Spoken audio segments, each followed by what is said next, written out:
Shalom teman-teman semuanya, aku percaya renungan firman hari ini akan sangat memberkati setiap dari kita. Asal kita mau sungguh-sungguh datang dan kerendahan hati, buka hati, dan kita mau fokus total selama 10 menit ke depan. Pasti ada banyak hal yang bisa kita ambil lewat renungan ini, supaya hidup kita bisa semakin baik. Mari kita mulai dan doa terlebih dahulu.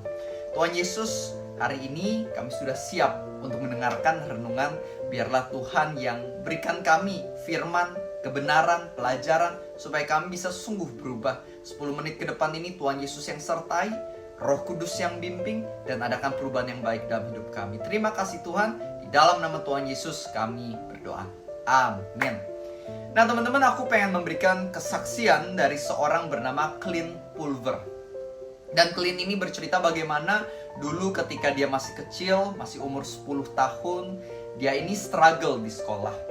Dia struggle bukan sama matematika, fisika, atau biologi, tapi dia struggle untuk diem di kelas. Dia nggak bisa diem, dia selalu tepok-tepok sesuatu. Dia ada tepok meja, dia ada tepok pensil, kursi, dan lain-lain. Dia suka nepok-nepok barang, nggak bisa diem. Dan itu seringkali bikin teman-teman di kelasnya, shh, diam. Dan juga para guru, shh, Clint, jangan berisik. Dia terus dimarahin, terus ditegur, tapi dia nggak bisa diem. Sampai pada suatu hari bahkan dia dibawa ke ruangan kepala sekolah, dimarahin kepala sekolah, dan kepala sekolahnya bilang, kalau kamu pengen nempok-nempok barang, taruh aja tangan kamu di bawah bokong kamu dudukin, supaya nggak bisa gerak tangannya. Nah dia coba cara itu, tapi cuma 5 detik bertahan, tangannya keluar lagi, langsung tepok-tepok barang lagi. Hingga suatu hari dia lagi ikut sebuah kelas dari salah satu gurunya, namanya adalah Mr. Jensen. Ketika dia nepok-nepok lagi, Mr. Jensen tiba-tiba berseru dengan suara yang cukup keras. Dia bilang, Clint, habis kelar kelas, kamu jangan pulang dulu. Wah, dia takut sekali, dia deg-degan. Oh, gue bakal dimarahin lagi nih pasti, gue bakal kena hukuman. Dia takut. Akhirnya setelah kelas kelar, semuanya udah keluar kelas, semuanya pulang, Clint masih diam dalam kelas. Dan habis itu Mr. Jensen dia duduk di bangku guru. Dan dia bilang, Clint, maju ke depan. Akhirnya Clint dengan rasa sangat takut dan deg-degan, dia datang kepada Mr. Jensen. Dan tiba-tiba Mr. Jensen bertanya, Clint, kamu pernah kepikiran gak sih untuk coba yang namanya main drum? Mr. Jensen mengatakan, Clint, menurut aku, kamu suka nepok-nepok kayak gitu, it's not the problem, itu bukan masalahnya. But I think you are a drummer. I think kamu akan menjadi seorang pemain drum yang hebat. Dia buka lacinya. Dia ambil 2 stick drum dan dia kasih kepada Clint. Dia bilang, cobain drum deh. Dan sejak itu, Clint mulai coba bermain drum, mulai coba latihan, mulai belajar bermain drum. Dan dia suka banget dan dia terus bermain drum. Dan akhirnya skillnya bertambah dan bertambah. Akhirnya Clint Pulver menjadi seorang musisi, pemain drum profesional yang udah keliling ke puluhan negara bermain drum di berbagai macam tempat, bahkan mendapatkan Emmy Awards, dan juga pernah menjadi director dari musik, ada pertunjukan drum di dunia NBA. Dia juga pernah di sana. Jadi seorang yang luar biasa banget di dunia drum. Dan itu semua dimulai ketika ada yang namanya Mr. Jensen. Seseorang yang melihat dia bukan sebagai masalah, tapi melihat dia dengan potensi yang dia miliki dalam hidupnya. Itu menginspirasinya dan membuat dia memberikan sebuah quotes yang saya suka banget. Dia bilang seperti ini, be the best not in the world, but be the best for the world. Banyak orang hari ini bertujuannya menjadi yang terbaik di dunia, tapi marilah kita berubah, berusaha menjadi yang terbaik untuk dunia. Kita menjadi seperti Mr. Jensen, yang ketika melihat orang-orang yang bermasalah, kita bukan merasa, oh saya lebih hebat dari orang itu, enggak. Tapi ketika melihat orang yang dalam tanda kutip bermasalah, justru kita berusaha melihat potensi dalam hidup mereka dan menolong mereka untuk tahu mereka punya potensi. Bahkan kalau bisa membimbing mereka untuk bisa mencapai potensi maksimal yang sebenarnya mereka miliki dalam hidup mereka. Itulah yang dilakukan oleh Tuhan Yesus, bukan? Ketika dunia melihat yang namanya Daud hanya sebagai gembala domba bertubuh kecil, gak bisa apa-apa, yang Tuhan lihat dari Daud adalah seorang giant killer dan seorang raja yang luar biasa. Ketika dunia melihat yang namanya Petrus sebagai nelayan penjala ikan gak berpendidikan, tapi Tuhan Yesus melihat dia sebagai pemimpin gereja pertama yang luar biasa. Ketika dunia melihat Paulus sebagai seorang pembunuh, Tuhan Yesus melihat Paulus sebagai seorang penginjil. Intinya apa sih?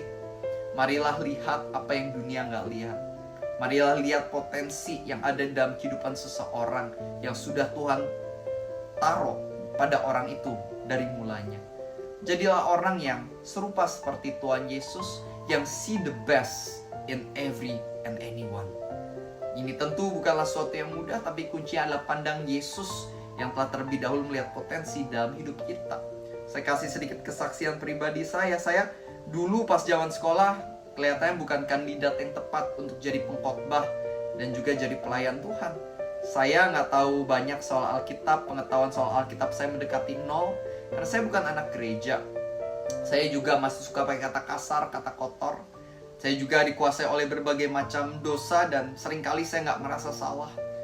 Itulah kehidupan saya yang dulu, tapi di tengah itu semua Tuhan memilih aku, kasih aku panggilan untuk jadi pengkhotbah. Dan bagi aku sampai hari ini aku lihat ke masa lalu, ya aku cuma bisa bilang it's by grace.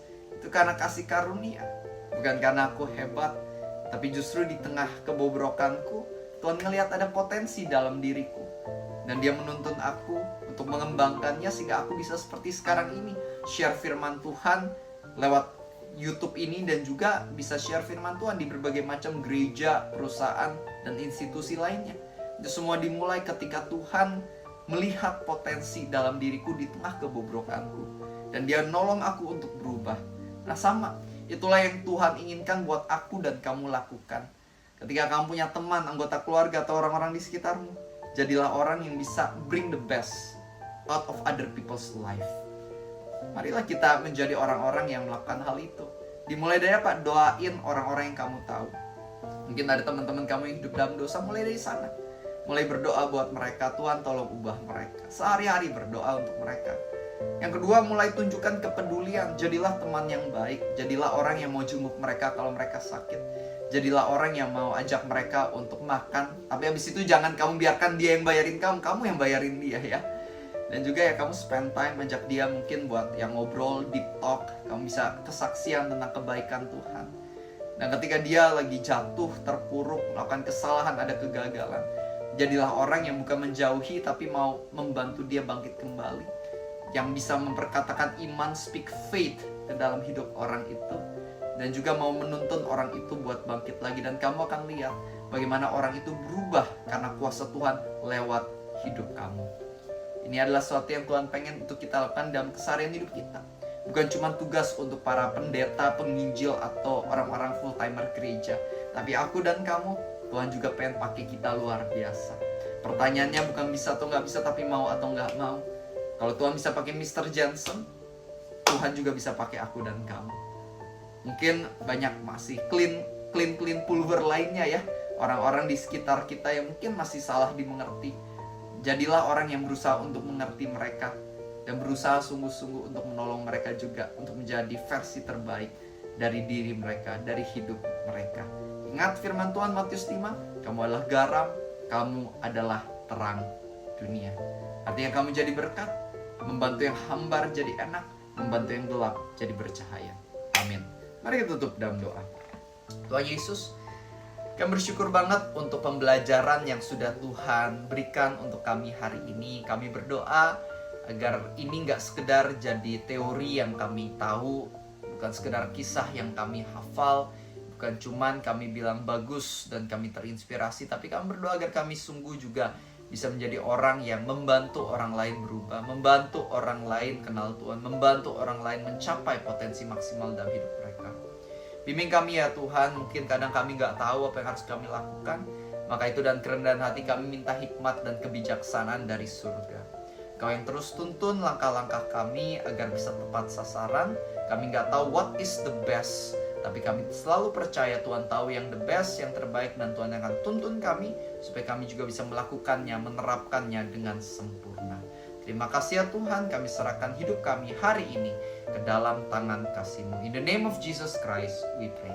Amen. Tuhan Yesus yang berkati, dan aku berdoa agar firman ini berguna. Dan buat teman-teman yang belum subscribe, jangan lupa klik tombol subscribe, bunyikan tombol lonceng, supaya kalian bisa dapat renungan firman setiap harinya lewat channel ini. Dan juga kamu bisa support channel ini dengan cara bisa like, share, dan juga tulis dalam kolom komennya ya. Mungkin amin, haleluya, thank you, atau kesaksianmu juga agar lebih banyak orang bisa diberkati olehnya. Sekali lagi thank you so much buat supportnya. Sampai jumpa di renungan esok hari. God bless you and see you tomorrow.